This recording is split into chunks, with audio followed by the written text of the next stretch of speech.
Me ha dicho que si la persona que habla y la otra no habla, que se escuche perfectamente.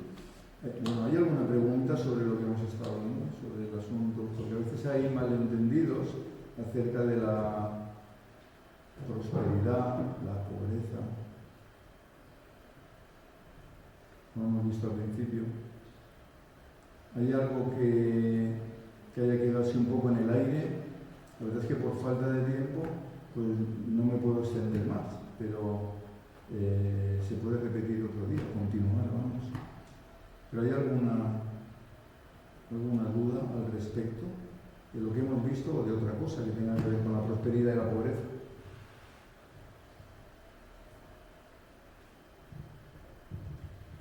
No es una pregunta, es un testimonio. Yo tuve muchos altibajos en toda mi vida, así como los de José. Lo único que no estuve presa, pero estuve amenazada de muerte en 2 países diferentes, sin motivo. Yo estaba muy bien, tenía 2 empresas, tenía mi casa toda puesta, tenía mi coche nuevo, mis hijos hicieron carrera, los ayudé a irse uno para un país, al otro para el otro, y de pronto se me cayó todo el techo encima, mi negocio quebró, el país quebró, y yo no sabía qué hacer. Le pregunté al Señor qué hacía, estaba sola viviendo allí, mis hijos se vienen de otros países, no tenía más nadie. El Señor me dijo: vendé lo que puedas.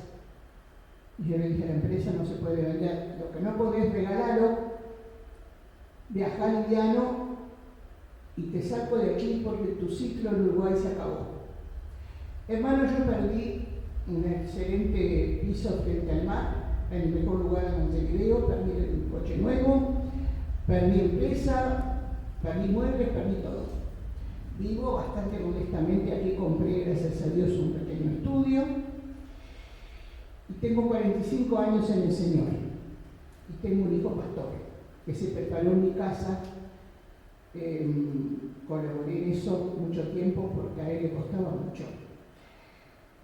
Pero hermanos, en estos 8 años que yo estoy en este país, al que Dios me trajo con una valija y un bolsito, yo de esos 45 años, no sé cuántos, pude crecer, madurar y prosperar espiritualmente.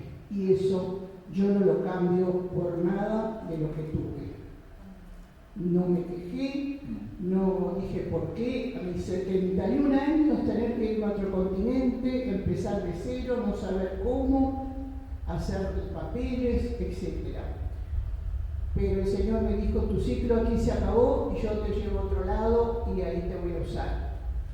Así que sí, sabré yo que Dios tiene propósitos no solo para la vida de uno, sino para la vida de otras personas, porque yo en este momento, desde que llegué, estoy mandando todos los días a gente de España, de Italia, de Argentina y Uruguay, devocionales y predicaciones y de todo lo que puedo a gente que necesita.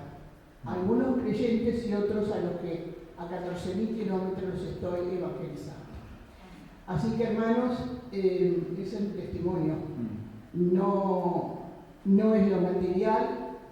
Dios no me deja faltar nada, como lo que quiero, me visto como quiero, no estoy pasando necesidad, pero Dios me cambió todo eso que tenía y la falta de tiempo que tenía, porque esa empresa me reclamaba mucho trabajo, horas y desvelos, me lo cambió por paz, tranquilidad y me llenó de gozo y me está dando oportunidades de servirnos y un crecimiento espiritual, algo que yo siento, una intimidad mayor. Hermanos, no se cambia por nada. Eso es lo que tenía para decir. Muy bien, así es. Y lo importante también es eso, al recibir palabra de Dios, pues aunque no se sepa lo que se va a hacer en el otro lugar, ir adelante porque el que dirige es Dios. No siempre sabemos lo que va a suceder allá, como hemos visto en el texto también, ¿no? Pero si Dios dice para allá, nosotros vamos para allá. Así es. ¿Alguna cosa más? Muy bien, pues lo dejamos aquí. Damos gracias a todos los que nos seguís por internet y el próximo viernes tendremos otro interesante estudio y el domingo tenemos nuestro culto a las 11:30 de la mañana. ¿De acuerdo? Vamos a orar. Señor, te damos muchas gracias por tu palabra, gracias por estos estudios que están trayendo luz a nuestra vida, Señor. Perdónanos, Dios mío, por las veces que no sabemos ver tus maniobras, no sabemos ver tu trabajo en nuestra vida. Nos fijamos solo en el tropiezo que tenemos delante, en el problema, en la pega. No nos damos cuenta de que estás tú tratando con nosotros, estás ayudándonos a crecer, a madurar, a prosperar espiritualmente, Señor. Perdónanos, Dios mío, y ayúdanos a ver esas asignaturas pendientes que tenemos para poder dedicarnos a ellas, Señor, para poder crecer en ti y para a la vez ser de bendición para otros, como José lo fue para con su familia, Señor.